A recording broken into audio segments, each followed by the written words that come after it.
Hello, my name is Tierra Range. I was chosen as one of the researchers for this Alzheimer's patient case study in Dr. Ciocchetti's Bioethics class and chose to research the actual Alzheimer's disease. Through my research, I was able to find answers to the questions posed by the class, and in this presentation, I plan to answer those questions for you and explain all that I found about the disease.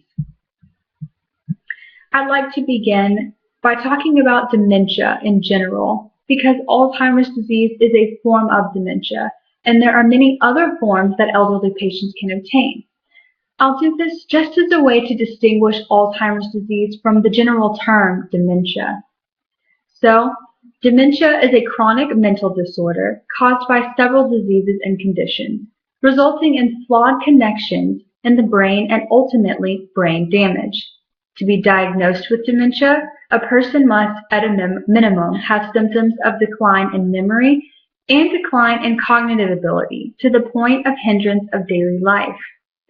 The characteristic cognitive disabilities doctors use to diagnose dementia in patients are the inability to produce coherent speech, inability to identify objects, inability to perform or comprehend required tasks, and/or inability to plan or make decisions. The different types of dementia include vascular dementia, mixed dementia, dementia with Lewy bodies, Parkinson's disease, frontotemporal dementia, Creutzfeldt-Jakob disease, normal pressure hydrocephalus, and the most common type of dementia, Alzheimer's disease. Alzheimer's disease is a terminal, progressive form of dementia in which loss of brain function, destruction of memory, and eventually full disablement, along with many other mental impairments, are the result. According to the sources I visited, the initial process that causes Alzheimer's disease to develop is still unknown, but researchers have concluded that the cause of the disease is due to a culmination of factors rather than just one. One major factor that is a potential main cause of the disease is the buildup of the protein beta amyloid outside of the neurons and the buildup of protein tau inside of the neurons. So now that we know the basics of what Alzheimer's disease is, let's talk about what the disease does to the brain and how the disease is diagnosed. Over the course of Alzheimer's disease progression, neural connections are destroyed. This hinders the electrical signaling between different parts of the brain, to and from different neurons. The neural connections are destroyed due to the formation of neurofibrillary tangles in senile plaques. And these are just tangled neural fibers, and there are also masses of dying neural material containing the previously mentioned protein beta amyloid. The brain also suffers from this disease as it suffers from decrease in blood flow and blood metabolism.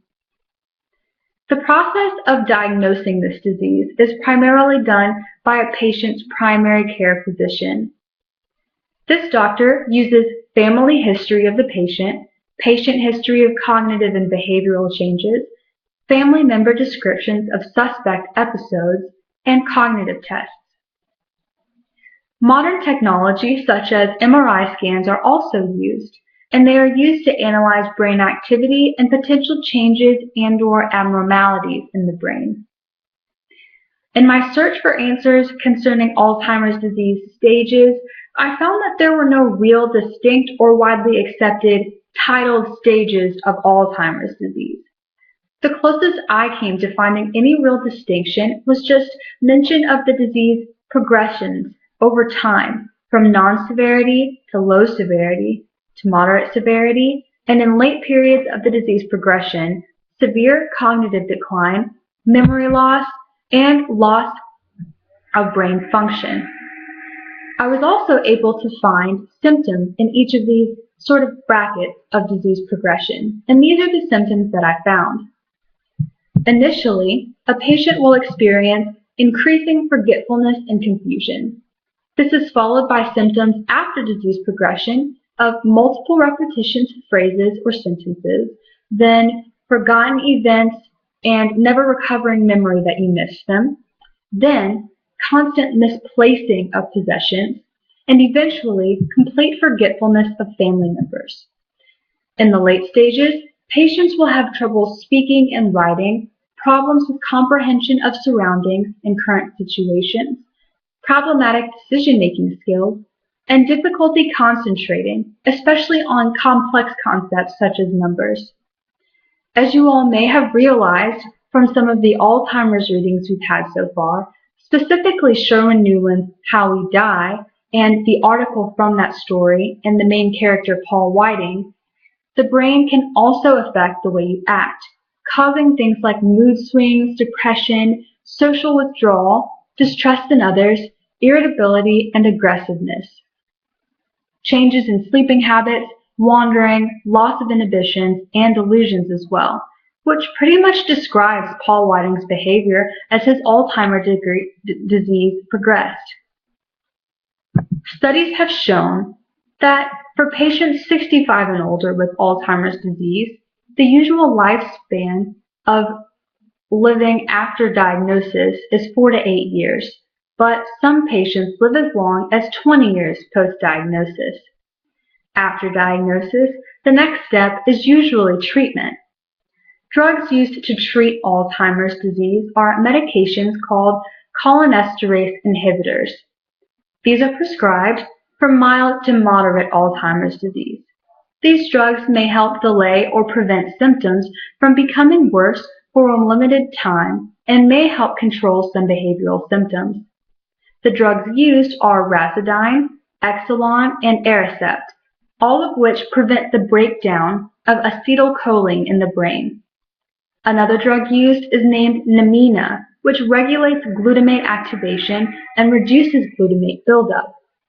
Unfortunately, after a bit of digging around, I found that most sources agree that the drugs are not very helpful to all patients dealing with the disease. Risk factors for Alzheimer's disease include age, of course, with almost all cases of disease development being for patients 65 and up. Gender was another, as women have a slightly higher prevalence than men of getting Alzheimer's disease. In 2011, 20% of women in the U.S. had Alzheimer's disease, in comparison to 17% of men. Some of my sources believe that this is due to there being more elderly women in America than men because of their low mortality rates. Genetics and family history also present major potential risks in obtaining Alzheimer's disease. Specifically, if a patient has an APOE E4 allele, they are 3.28 times more likely to get the disease than someone without it. This allele is one form of the gene APOE, which is a gene that we inherit from each parent that provides the blueprint for a protein that carries cholesterol into the bloodstream. Inheriting the APOE E4 type from one parent puts you at a higher risk than others for developing Alzheimer's disease. And inheriting the gene from both parents puts you at an even greater risk. Mild cognitive impairment, past head trauma, and overall heart health and lifestyle are also some of the other risk factors that some might face in Alzheimer's disease. Some of my sources have even said from their small-scale studies that cigarette smoking and even depression could be potential factors for this disease. But more studies would need to be done to confirm this. As far as the demographics go, the age group most affected is men and women between 65 and 85 years old. As for race, in the U.S., most people with Alzheimer's disease that are living are non-Hispanic whites, but older blacks and Hispanics are more likely to obtain the disease. In the U.S., blacks are now 2 times more likely than non-Hispanic whites to get Alzheimer's disease, and Hispanics are 1/2 times more likely to get the disease. As I just mentioned a few moments ago, since there is a slightly higher prevalence of Alzheimer's disease in women than men, this is also a potential risk factor, being a woman.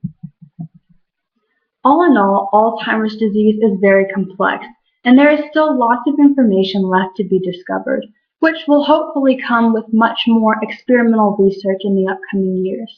But I hope my research better helps you understand the ins and outs of Alzheimer's disease based on the most current data obtainable.